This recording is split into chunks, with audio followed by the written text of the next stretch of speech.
Janis Joplin once said something. She said, "On stage, I make love to 20,000 people, and then I go home alone." What a line, isn't it?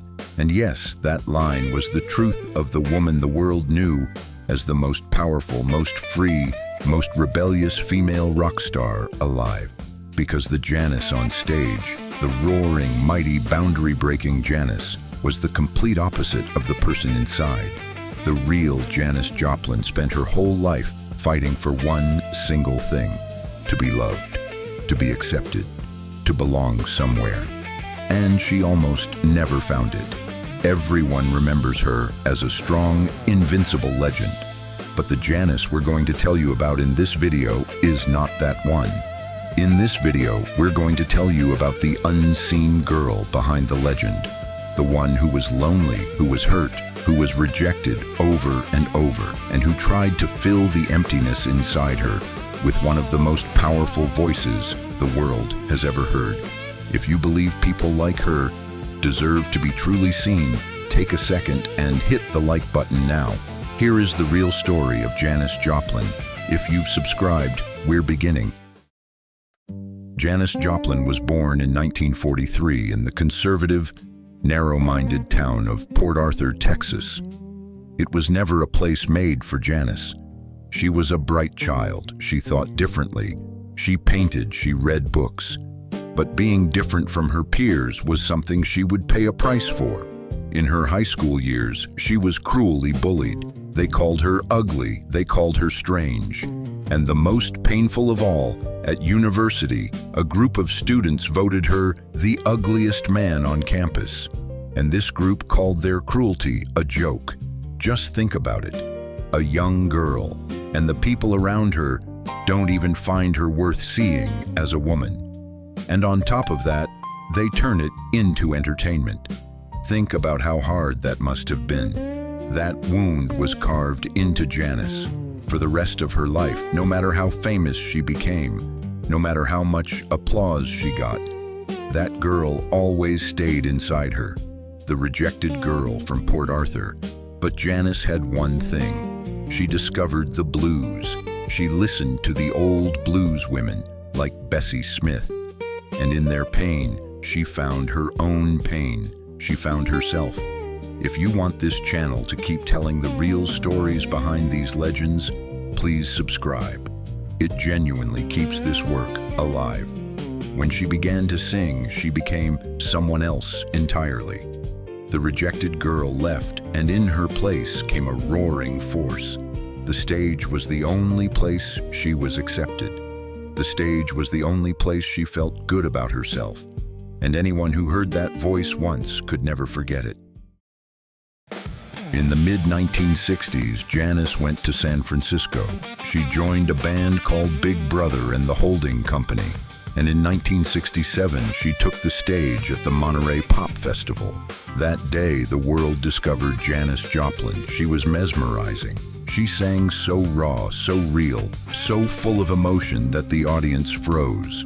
No one had ever seen a woman so naked, so powerful on a stage before. Janis Joplin was a star now. "Piece of My Heart" became an anthem. She took the stage at Woodstock, and after that, she shared the world's biggest festivals with its biggest names.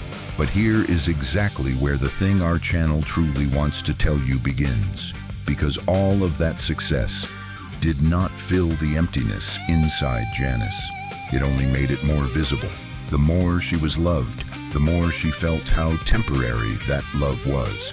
On stage, 20,000 people watched her with love. But when the lights went out, those people left. And Janis was alone again. Let's say one thing clearly here. In this period, Janis was struggling with addiction. But since too much detail would turn into exploiting it, we don't want to go into much detail. We'll add only this so you understand. That addiction was not her joy. It was her pain. It was an attempt to silence that emptiness, that loneliness just for a moment. But that loneliness never went silent. Never. By 1970, Janis was preparing to make the best work of her life. With a new band, she was recording a new album. The album would be called Pearl. This was the name she gave herself, that bold, free personality on stage. And actually, in those days, Janis was getting better psychologically. The people around her saw her happier and more balanced. She had gotten engaged. She had plans for the future, and Pearl was going to be her new beginning. One of the songs on the album was Me and Bobby McGee. Another was a track called Buried Alive in the Blues. Yes, a song whose vocal Janis had not yet recorded. The day she was scheduled to record that vocal was October 4th, 1970. But Janis never came to the studio that day. The night before, in her hotel room at 27 years old, she lost her life. That girl from Port Arthur, searching for belonging, had said goodbye without ever finding it. Pearl was released after Janis died, and in a deeply tragic way, it became the greatest success of her life. Me and Bobby McGee reached #1 after Janis died. In her lifetime, none of her songs had ever done that. Janis never saw this success. And Buried Alive in the Blues, that song she couldn't record, stayed on the album as an instrumental, forever without a vocal, forever empty, forever incomplete. Think about it.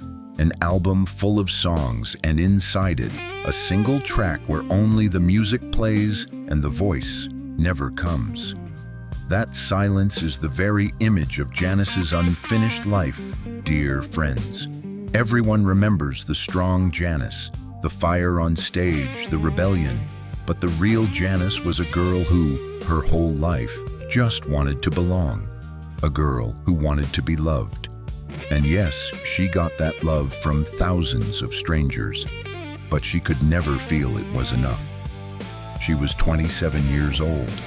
She said goodbye 4 weeks after Alan Wilson and just 2 weeks after Jimi Hendrix. All in the same year, all 27. What a painful coincidence, isn't it? Listen to Buried Alive in the Blues after this video, for instance. That empty vocal, that song that could never be sung. It's the sound of one of the most powerful voices in the world. And how alone it truly was. You'll feel it. Janis Joplin, the girl who just wanted to be loved. This was her little-known painful story. So, are there other truths you think we didn't mention in this story? If so, please share them with us in the comments. And please don't forget to like the video and subscribe to our channel, because we need your valuable support to keep bringing you stories like these. Thank you for giving us your time and for listening to these legends. We're so glad you're here.